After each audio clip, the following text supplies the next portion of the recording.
예수님을 영접하고 난 뒤에 엄청나게 변화하는 분이 있는가 하면 예수님 영접하기 전이나 후나 별 변화가 없는 것처럼 보이는 그런 분들도 계십니다. 또 성령 체험을 하실 때 떼굴떼굴 구르고 또 시끌벅적하게 성령 체험을 받는 분이 있는가 하면 조용히 묵상하는 가운데 은혜를 체험하듯이 그렇게 성령 체험을 하시는 분들도 있습니다. 이 말씀을 드리는 이유는 우리 이 신앙생활이라고 하는 것은 굉장히 다양성이 있다라는 것을 말씀드리고 싶은 겁니다. 신앙생활은 천편일률적이지가 않다는 거죠. 수많은 사람들이 있듯이 수많은 신앙의 양태들이 있습니다. 그렇기 때문에 어떤 신앙의 경험은 맞고 어떤 신앙의 경험은 틀리다 이렇게 얘기할 수도 없는 거고, 또 아브라함의 신앙도 있고 이삭의 신앙도 있고 야곱의 신앙도 있는 겁니다. 부자지간에도 서로 신앙의 모습은 다르고요. 어떤 신앙의 모습이 있는가 하면 저런 신앙의 모습도 있습니다. 그렇게 다양한 신앙의 모습을 가지고 있음에 똑같이 경험하는 게 또 하나 있습니다. 그것은 뭐냐면 우리가 예수를 믿게 되면 예수의 생명이 우리를 지배한다는 것은 똑같습니다. 여러분들이 예수님을 영접하게 되고 예수님을 믿으면 예수님의 생명이 여러분을 지배하는 겁니다. 요한복음 5장 24절에 보면 내가 진실로 진실로 너에게 이르노니 내 말을 듣고 또 나를 보내신 이를 믿는 자는 영생을 얻었고 심판에 이르지 아니하나니 사망에서 생명으로 옮겼느니라, 이렇게 말씀을 하십니다. 이 말씀대로 우리가 예수를 영접하는 순간에 믿음으로 생명을 소유하게 됩니다. 특히 이 성경이 쓰여진 그리스 말은 시제가 아주 까다롭고 굉장히 어렵습니다. 근데 오늘 요한복음 5장 24절의 말씀을 가만히 보면 이 시제가 다 과거 시제입니다. 과거 시제라 하면 예전에 과거에 이미 끝났다라는 얘기죠. 그래서 5장 24절을 과거 시제를 써서 다시 해석을 하면 내 말을 듣고 또 나를 보내신 이를 믿는 자는 이미 영생을 가지고 있고 심판에 이르지 아니할 뿐더러 사망에서 생명을 벌써 가지고 있다, 이렇게 해석할 수 있습니다. 그러니까 제가 여기에 이미라고 하는 부사와 벌써라는 말을 넣었는데, 벌써 여러분은 영생을 가지고 있고 이미 가지고 있고 벌써 생명으로 옮겨진 분들이다 라는 것이 5장 24절의 원래 내용입니다. 그러니까 여러분들은 생명을 가지고 있기 때문에 이 생명을 가지고 있는 살아있는 것은 다 변하게 되어 있습니다. 오늘 예배드리는 성도님들을 보더라도 제가 말씀드린 것처럼 다양한 분들이 여기 와 앉아 계신데, 다양한 분들이 와서 앉아 계시지만 똑같은 게 있습니다. 다 똑같은 게 있고 정말 똑같은 게 있습니다. 그게 뭐냐? 우리 모두가 다 변한다고 하는 것이 똑같습니다. 머리 모양도 변하고 옷차림도 변하고 생각도 시시각각 변합니다. 우리가 살아있기 때문에 변합니다. 살아있기 때문에 자랍니다. 그래서 살아있다고 말하는 거죠. 신앙도 마찬가지입니다. 생명처럼 살아있는 것이기 때문에 우리 신앙은 움직이고 변해야 합니다. 대부분의 성도들은 우리 신앙이 성장하지도 않고 움직이지도 않고 변하지 않는다, 이렇게 생각하시는 분들 계시는데, 모태신앙인 분이나 신앙의 연륜이 오래되신 분이나 다 여러분들의 신앙은 변합니다. 그것이 나쁜 모양으로 변하는 게 아니에요. 어쨌든 좋은 모양으로 여러분들이 신앙생활을 하시면 변하게 돼 있고 성장하게 돼 있어요. 신앙생활을 윤리적인 신앙생활이다 이렇게 생각하시는 분들이 계실 수 있는데, 신앙생활은 윤리적인 생활을 하는 게 아니에요. 물론 윤리적인 생활을 하지 말라는 얘기가 아니라 윤리적인 생활보다도 훨씬 더 고차원적이고 차원 높은 생활을 하시는 겁니다. 더 차원 높은 생활, 그게 우리 신앙생활입니다. 어떤 분들은 남들처럼 화들짝 놀랄 만한 요란한 변화를 겪지 않아서 그런지 내가 예수 잘 못 믿고 있다, 이렇게 생각하시는 분들이 간혹 계신 것 같아요. 우리는 예전에 간증을 듣고 부흥회를 하면서 교도소를 제집 드나들듯이 드나드는 사람이 변화돼서 사랑의 천사로 변하는 이런 이야기들, 이런 유의 이야기들을 많이 들었습니다. 그런 변화가 없으면 정말 내가 예수를 잘 믿고 있는지 의구심을 갖고 사는 분들이 많이 계시다는 거예요. 그래서 어떤 분들은 말이죠, 예수 믿는 것이 정말 내가 잘 믿고 있는지 신경쇠약까지 걸리는 분들이 계시대요. 여러분, 그렇지 않습니다. 오늘 우리 기독교 대한성결교회 114년 차 되는 총회가 이제 다음 주에 열리게 되고, 물론 코로나 바이러스 때문에 리조트를 따로 빌려가지고 그곳에서 하루를 하게 되지만, 우리 교단에는 교리가 있는데 이 변화되는 중생의 교리에는 순간적인 변화와 점진적인 변화를 다 인정합니다. 그 순간적인 변화가 뭐냐면, 우리가 간증을 들을 때 깡패가, 남을 괴롭히는 사람이 예수 믿게 됐다, 이 순간적인 변화를 경험하신 분들이죠. 그런데 다 그런 분들이냐? 아니죠. 어려서부터 태어나서 어머니 뱃속에서부터 예수를 믿으면서 하루하루 신앙생활을 하면서 변한 분들이 계세요. 이런 분들은 점진적인 변화를 경험하신 분들이에요. 그런데 이 순간적인 변화를 인정하고 점진적인 변화도 인정을 하지만, 성공회, 가톨릭, 그다음에 정교회, 개혁교회, 이렇게 교회가 있는 가운데 이 정교회 교회, 오토독스 처치에서는 이 순간적인 변화를 인정하지 않습니다. 그만큼 이 순간적인 변화는 믿을 수 없는 게 많다는 거예요. 그보다도 더 믿을 만하고 신뢰가 가는 변화는 점진적인 변화라는 거죠. 근데 우리는 반대로 이 순간적인 변화가 없으면 이 점진적인 변화에 대해서 별로 깊이 생각하지 않고 인정하지 않으려고 하는데, 이 순간적인 변화보다도 점진적인, 날마다 말씀 보고 날마다 예배 자리를 지키면서 여러분들이 하루하루 변하는 이 점진적인 변화가 훨씬 더 신앙생활에 유익하고 여러분들 신앙을 가일층 더 깊이 있게 만든다는 것을 아셔야 됩니다. 어쨌든 순간적인 변화와 점진적인 변화, 이것이 동시에 우리에게 다 일어나도 되지만, 이 순간적인 눈이 휘둥그레질 만한 그런 변화가 없어도 여러분들의 변화는 하나님이 인정하는 변화이고, 그런 변화를 통해서 사람이 새로워지는 겁니다. 그런 성도라도 하나님이 버리시거나 잊지 않으신다는 이야기를 이사야서 49장 14절, 15절, 16절에서 합니다. 시온이 이르기를 여호와께서 나를 버리시며 주께서 나를 잊으셨다 하거니와, 여인이 어찌 그 젖먹는 자식을 잊겠으며 자기 태에서 태어난 아들을 긍휼히 여기지 않겠느냐. 그들은, 즉 어머니나 아비는 자기 태에서 난 자식도 잊을 수는 있을런지 모르지만 나 하나님은 너를 잊지 아니할 것이다. 그러면서 16절에서는 뭐라고 말씀하시냐면, 내가 너를 손바닥에 새겼고 너의 성벽이 항상 내 앞에 있다. 너의 성벽이 내 앞에 있다는 말은 뭐냐면, 성은 우리를 보호하는 그런 장치잖아요. 그런 건축물이잖아요. 성이 내 앞에 있다는 말은 내가 내 눈을 분명히 부릅뜨고 너를 지켜주겠다, 이 말씀이에요. 자기 태에서 태어난 자식도 잊어버리고 버리는 어미가 있을런지는 모르지만 나는 너를 잊지 않고, 나는 너를 버리지 않고, 나는 너를 손바닥에 새기고 네 성을 내 눈앞에 두겠다. 이게 이사야서 49장의 말씀이에요. 어떤 모습을 가지고 있든지 간에 하나님은 여러분을 잊지 않으신다는 약속이죠.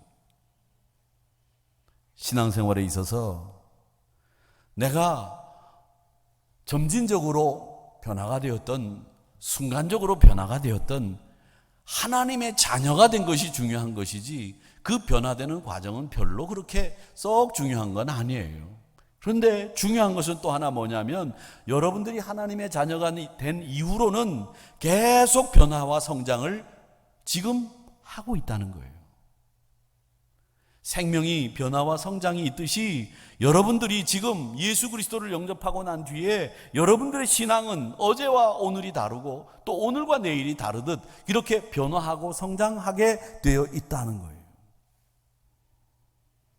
오늘 본문에 보면 이 성장에 대해서 우리에게 깊이 묵상해 주는 여러 가지 말씀들이 있는데, 예수를 믿어 새 생명을 받아 새 사람이 된 우리들은 먼저 죄의 종이 아니라 하나님의 자녀다라는 말씀을 하시고 있습니다. 7절에 보니까 그러므로 네가 이후로는 종이 아니다, 아들이다. 아들이면 하나님으로 말미암아 유업을 받을 자다, 이렇게 말씀하시고 있거든요. 여러분은 종이 아닙니다. 죄인이 아닙니다. 자유자예요. 하나님의 아들이에요. 이걸 확신하셔야 됩니다. 그런데 계속 종의 멍에를 메고 죄가 하라는 대로 하고 자유하지 못하고 당당하지 못하고 그렇게 신앙생활을 한단 말이죠. 괜히 세상의 지위나 가지고 내가 가지고 있는 거 가지고 당당하지 마세요. 그건 없어지면 여러분의 당당함도 없어져요. 그것 때문에 당당하지 마시고 내가 죄에게 종노릇하지 않는 거, 내가 하나님의 아들이고 딸이라고 하는 거, 그것 때문에 당당하셔야 돼요. 그게 진짜 당당함이죠. 눈에 빛이 팍팍 나오는 거죠. 어깨에 힘이 팍팍 들어가는 거죠. 그게 진짜 당당함이 돼야 된다는 거예요. 나는 더 이상 죄의 종이 아니다, 나는 하나님의 자녀다, 이런 당당함이 있어야 됩니다. 1절에 보면 나는 유업을 이을 자다라고 되어 있는데, 유업을 이을 자다라는 말은 곧 주인이 될 사람이다, 이런 말이에요. 또 유업을 이을 자를 상태를 뭐라고 얘기하느냐, 어렸을 동안에는 이란 말이 나옵니다. 어리기 때문에 후견인과 청지기가 필요하다는 얘기죠. 여러분, 세상 학문이 아무리 높아도 신앙에는 초보인 사람들이 많습니다. 아직도 종과 다름없이 율법 아래 매여 있고 신앙의 정도가 뭔지 구별하지 못하는 분들 계십니다. 또 찬송도 제대로 파악이 안 돼서 부르기가 쑥스럽고, 또 모르는 찬송가를 부르면 왠지 낯설어 보이는 그런 찬송도 있으실 거예요. 또 성경이 갈라디아서가 신약에 있는지 구약에 있는지 잘 찾아지지 않을 수도 있겠습니다. 목사의 설교가 무슨 소리인지 긴가민가 할 때도 있을 거예요. 이런 모습은 하나님 보시기에도 초보의 모습이지만, 그때는 종노릇하고 후견인과 청지기 아래에 있을 때이지만, 그러나 여러분, 언제까지 종노릇 하시겠습니까? 젖을 떼고 하나님의 말씀을 먹을 때까지만 후견인과 청지기 아래에 있으셔야 됩니다. 젖을 먹을 동안에만 믿음의 어린아이입니다. 히브리서 5장 12절, 13절, 14절에 보면 때가 오래되었으므로 너희가 마땅히 선생이 되어야 될 터인데, 가르칠 수 있는 사람이 되어야 되는데, 네가 하나님의 말씀의 초보에 대해서 누구에게 가르침을 받아야 될 처지이니, 아직도 가르치지 못하고 가르침을 받아야 될 처지이니 단단한 음식을 먹지 못하고 아직도 젖을 먹는 자가 되었다. 젖을 먹는 자는 어린아이이기 때문에 의의 말씀인 하나님의 말씀을 경험하지 아직 못했다. 단단한 말씀은 큰 사람들, 장성한 사람들의 것이기 때문에 그런 사람들은 지각을 사용하고 연단도 받아서 선악을 분별하는 능력이 있다, 이렇게 말씀하셨습니다. 젖을 먹는 동안에는 종노릇합니다.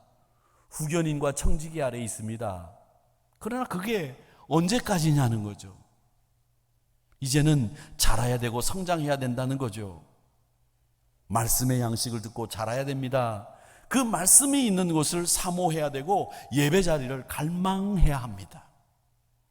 성경 공부가 있다고 하면 제일 먼저 신청하시고, 예배 드리는 자리가 있다고 하면 갈망하는 마음으로 예배 자리를 사모하시기를 바랍니다. 이런 태도가 여러분의 신앙의 변화와 성장에 도움이 됩니다.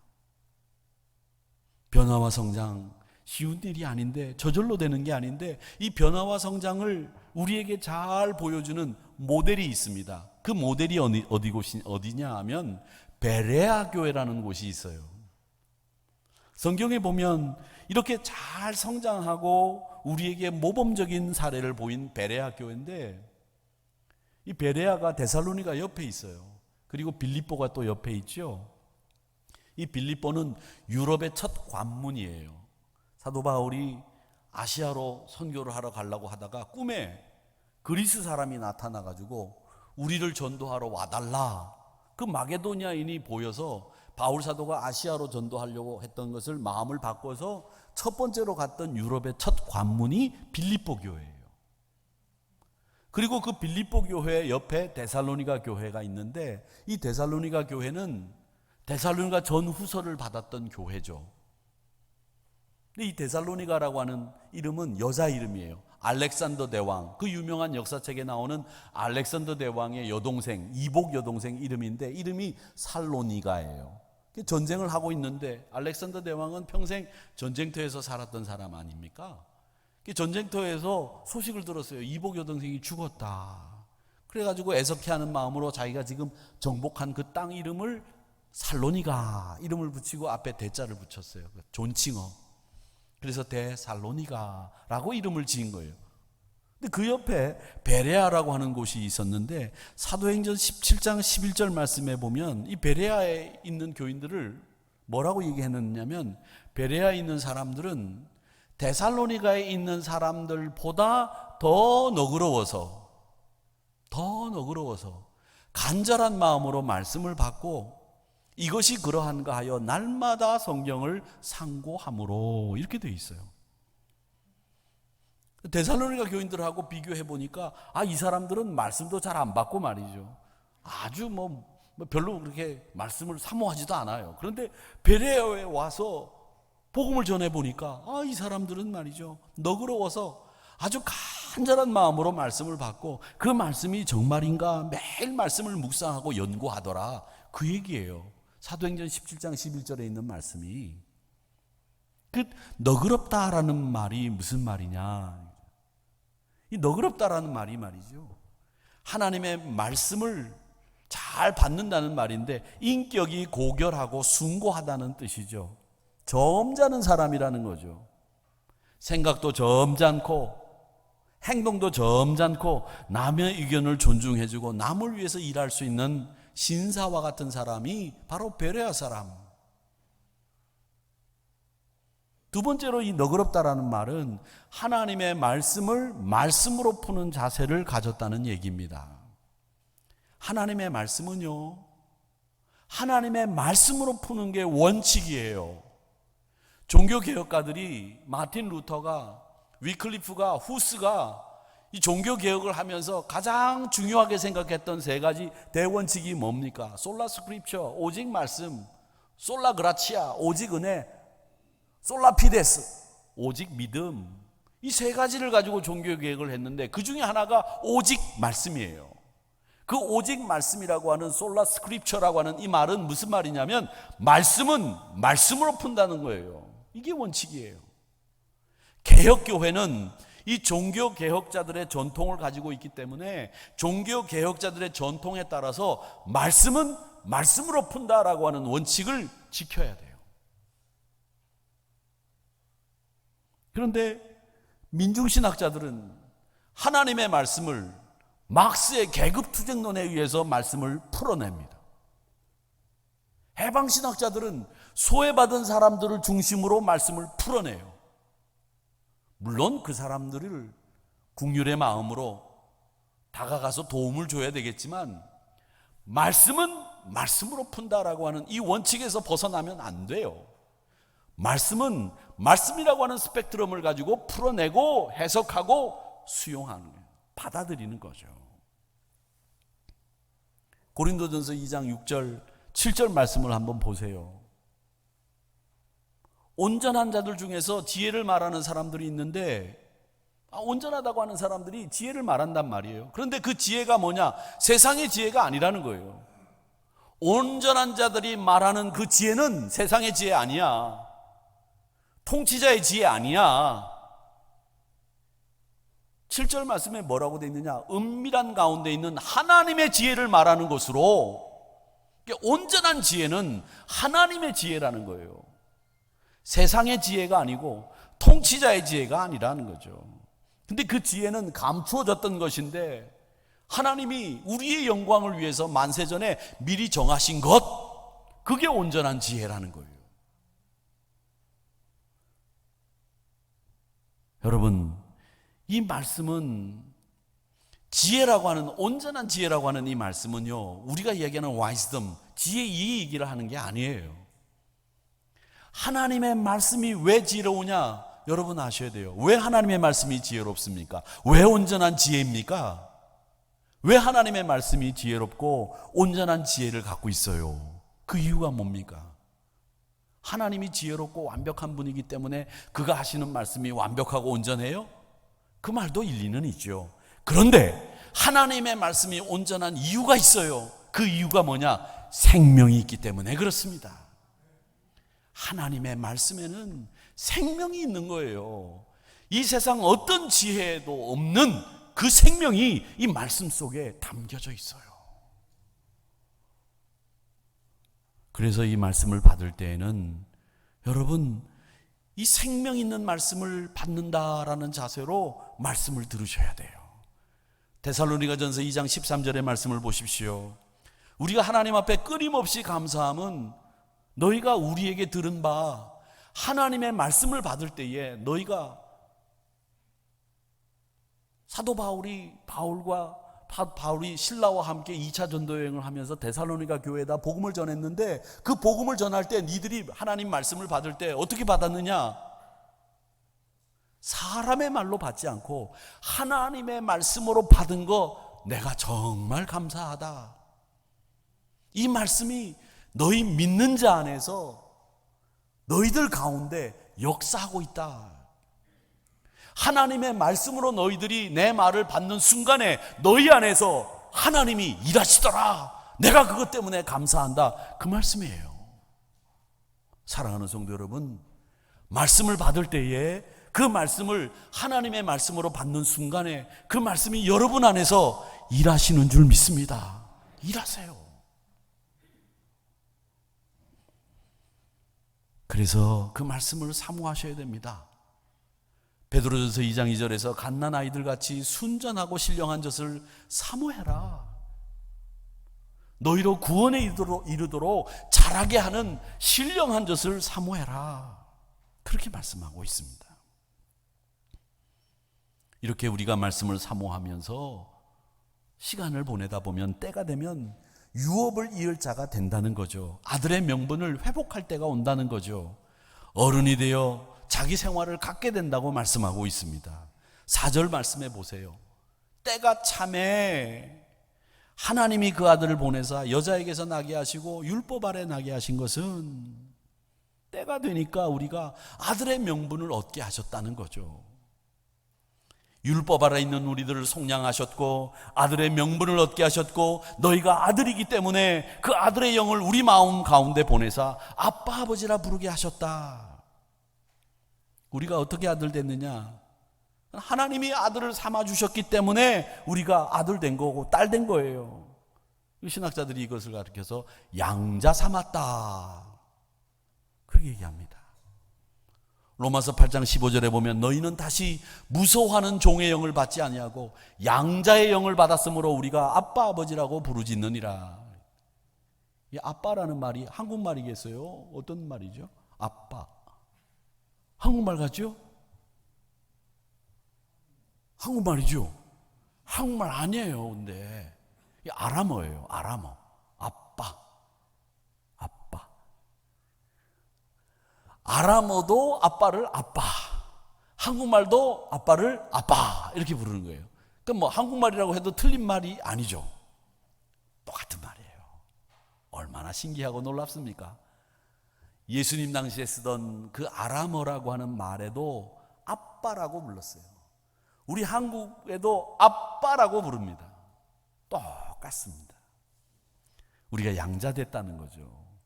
그래서 이제는 유업을 이을 자가 됐다. 그 말씀을 하시는 거예요. 베니인 목사님이 쓰신 예수님의 보혈이라고 하는 책을 보면 이 부분에 아주 적절한 예화가 하나 있습니다. 이 예수님의 보혈이라고 하는 책이 여러 번역본이 나와 있는데 오늘 이 책이 여러분들에게 소개해드리고 싶은 책인데 한번 꼭 읽어보십시오. 베니인 목사님의 글들이 참 좋은 글들이 많은데 이 책에 보면 이런 말이 있어요. 어떤 아버지가 아들을 죽인 원수를 만났을 때 대처 방법. 아들을 죽인 원수에게 어떻게 하느냐. 첫 번째 방법은 자기 법대로 원수를 갚는 거죠.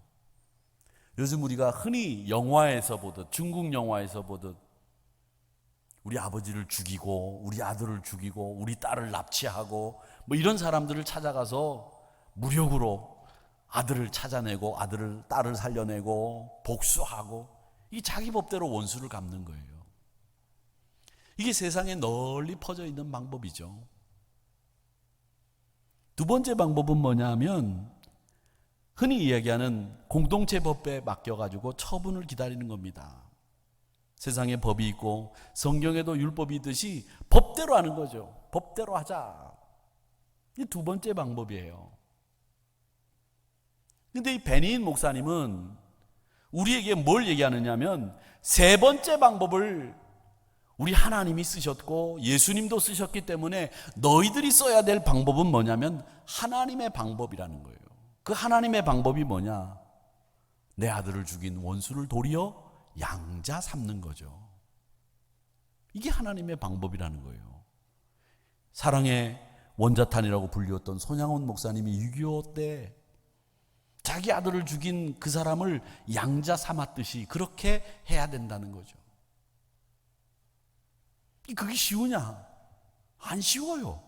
어려워요. 도무지 용납이 안 되고 이해가 안 되죠. 근데 하나님이, 예수님이 우리에게 원하시는 방법은, 이 베니인 목사님은 예수님의 보혈에서 원수를 도리어 양자 삼는 이 방법을 너희들이 택하고 그거 어려워도 그렇게 살려고 몸부림치면서 사는 게 우리 그리스도인의 삶이라는 거죠. 네가 가서 복수하지 마라. 두고 보자. 내가 가만두나. 이건 세상 사람들의 방법이라는 거예요. 내가 너 가만두나 봐라. 내가 너 고발을 해가지고 고소를 해갖고 너 정말 콩밥 먹이겠다. 이 세상의 방법이라는 거예요. 그런 세상의 방법을 왜 너희들이 예수 믿으면서 그대로 행하고 있느냐? 아니라는 거죠.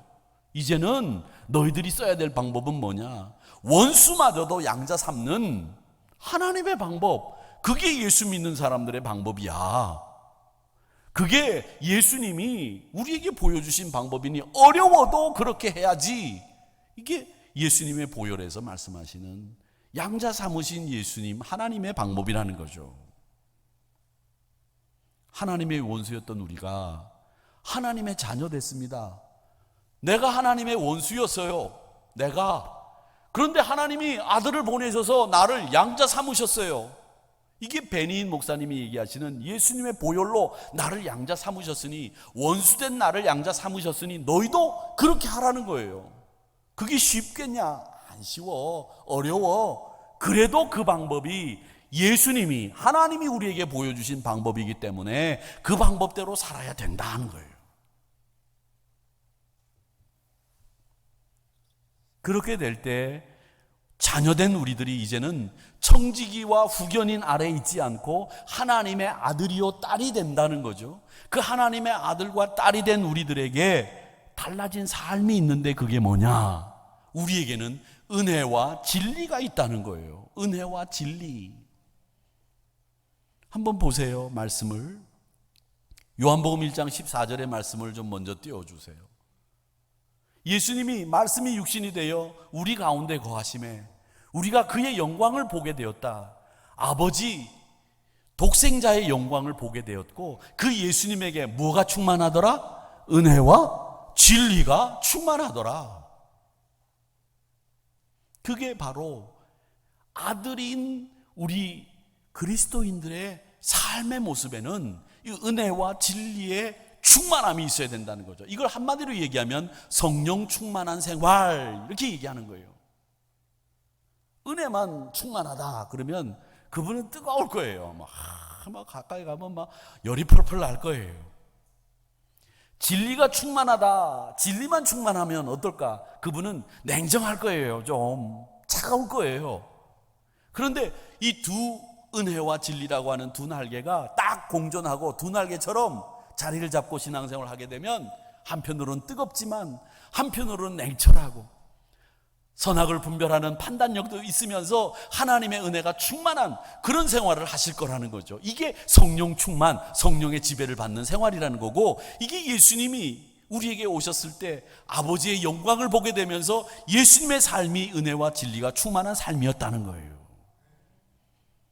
사랑하는 성도 여러분, 은혜와 진리 충만한 여러분들의 삶이 되시기를 바랍니다. 그게 아들인 여러분들의 모습이에요. 종이 아니라, 후견인과 청지기 아래에 있는 사람이 아니라 아들로 사는 여러분들의 모습이라는 거죠. 그래서 하나님의 유업을 이을 자로 여러분 서시기를 주님의 이름으로 축원합니다. 여러분의 신앙 단계가 지금 어느 단계에 와 있는지 한번 가늠해 보세요. 아직도 나에게 청지기와 후견인의 도움이 필요한 단계인지, 아니면 이제는 청지기와 후견인의 도움 없이 아들의 명분을 찾아서 은혜와 진리가 딱 내 신앙생활을 잡고 있고 성령 충만한 그런 생활을 하고 있는지 한번 가늠해 보시자고요. 그래서 은혜와 진리 안에 거뜬히 서서 유업을 이을 자로, 고난도 기쁨도 받을 수 있는 성도로 계시기를 주님의 이름으로 축원합니다.